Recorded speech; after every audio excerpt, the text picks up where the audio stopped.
Bonjour à tous, aujourd'hui nous allons donc voir comment être maintenu H24 au courant du prix du Bitcoin pour suivre son évolution et ainsi ne pas se faire piéger par la bourse. Pour cela, nous allons donc explorer deux méthodes.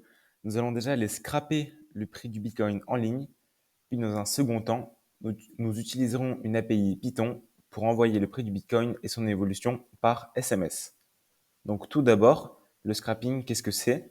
Eh bien, c'est le fait d'aller, c'est une méthode qui automatise la récupération des données sur le web, qui est mise en œuvre grâce à Python.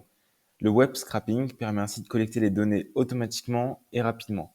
Vous n'avez pas besoin d'être derrière l'ordinateur et ça se fait tout seul. Ensuite, on utilisera l'API de Twilio, un site en ligne, qui nous permet, grâce à une inscription gratuite et sans frais, d'envoyer des SMS gratuitement.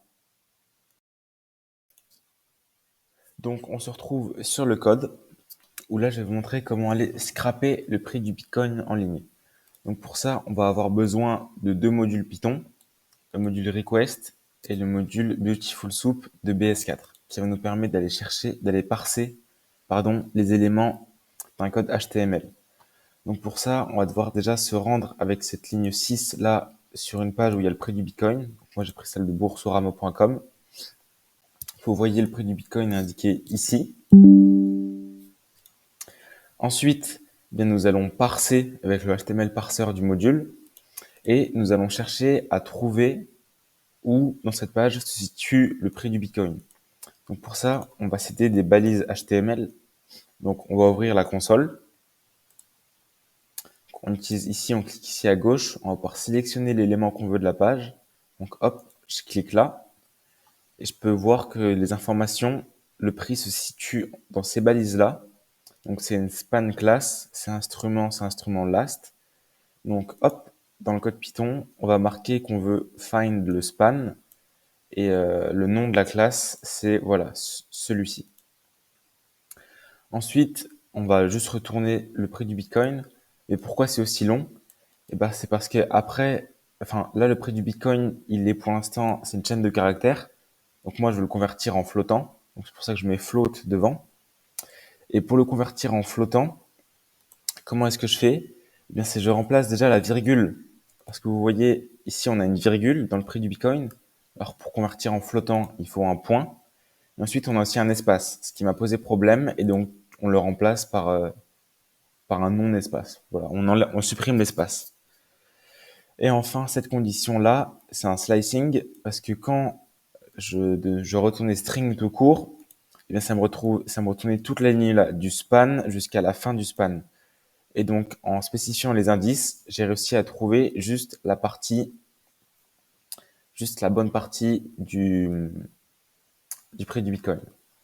Donc, dans cette variable scrap, elle va nous donner le prix du Bitcoin qu'elle est cherché sur le site boursorama.com. Ensuite, on veut essayer d'envoyer un SMS. On va envoyer par SMS le prix du Bitcoin pour être tenu au courant continuellement de ce dernier. Donc, la fonction send SMS que je viens de définir, elle va prendre deux paramètres, le prix qui va venir de la fonction scrap et le taux d'évolution. Donc ça, j'en parlerai juste après. Donc, pour envoyer un SMS, je vais utiliser l'API de Twilio. Pensez bien à installer Twilio. Donc, pour ça, vous allez dans l'invite de commande, vous tapez pip, je vais le marquer, vous tapez pip install Twilio. Et donc ça, vous l'installez, vous allez pouvoir importer ce module. Ensuite, il va falloir aller sur le site web de Twilio. Voilà, donc vous tapez Twilio sur Google, ça. Vous vous créez un compte, il va falloir autoriser par mail. Et ensuite, vous allez arriver sur la console Twilio. Donc vous allez arriver ici. Donc la première étape, ça va être de get a number. Donc pour ça, vous aurez juste à appuyer ici sur get. Ensuite, vous faites next. Et vous allez voir que ça va déjà vous proposer un template, entre guillemets, pour envoyer votre premier SMS. Donc ici, vous cliquez sur Python, vous copiez ce code et voilà, vous allez pouvoir le mettre sur Visual. Par contre, si vous copiez, faites attention à remplacer le token d'authentification par vous descendez un peu et vous le trouvez ici. Vous le copiez et vous venez le remettre dans cette partie-là du code. Donc moi j'ai mis tout ça sur Visual, pardon. Donc vous voyez, j'ai tout importé, j'ai mis mon token d'identification. Donc là on va créer la classe client et le message, pardon. Donc ça c'est le numéro qu'on vous a attribué. Ça c'est un numéro que j'ai mis qui marche en ligne, hein, c'est pas le mien. Et ici dans le body, ça va être par exemple les informations que vous voulez envoyer. Donc moi je vais envoyer le prix du Bitcoin. Voilà, je me mets à variable prix et je vais marquer le taux d'évolution par rapport à la dernière fois qu'on l'a scrappé. Donc ça peut être intéressant pour savoir, par exemple, si en 5 minutes, il a connu une augmentation ou une diminution de combien de pourcents. On pourrait même imaginer continuer ce code en le faisant tourner et s'il y a plus de 1% d'écart, alors ça m'envoie un message pour pas m'envoyer un message toutes les 20 secondes. Ça peut être pas mal. Et s'il y a plus de 100 likes à cette vidéo ou je gagne plus de 50 abonnés, je vous fais ce code qui vous envoie un message si le prix du Bitcoin bouge de plus de X%. Vous voyez, là, j'ai remplacé mon token d'identification. Et le print message.sid, c'est l'identifiant du message pour vérifier qu'il n'y a pas d'erreur. Enfin, un dernier petit truc dont je vous ai parlé, c'est le taux d'évolution qu'on peut voir ici. Donc pour ça, on prend deux valeurs, valeur finale, la valeur initiale, on applique la formule et ça nous redonne son taux d'évolution.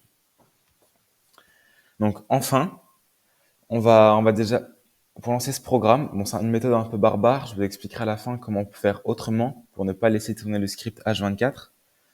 Mais on peut déjà prendre un premier prix en utilisant la méthode scrap et ensuite rentrer dans une boucle for qui va tourner 10 fois. Donc on va refaire un nouveau scrap.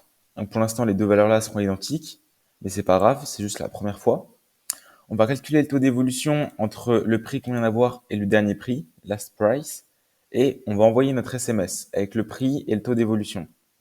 Et après, vous voyez, on va inverser les variables, où le dernier prix va être la valeur du prix, et ainsi de suite.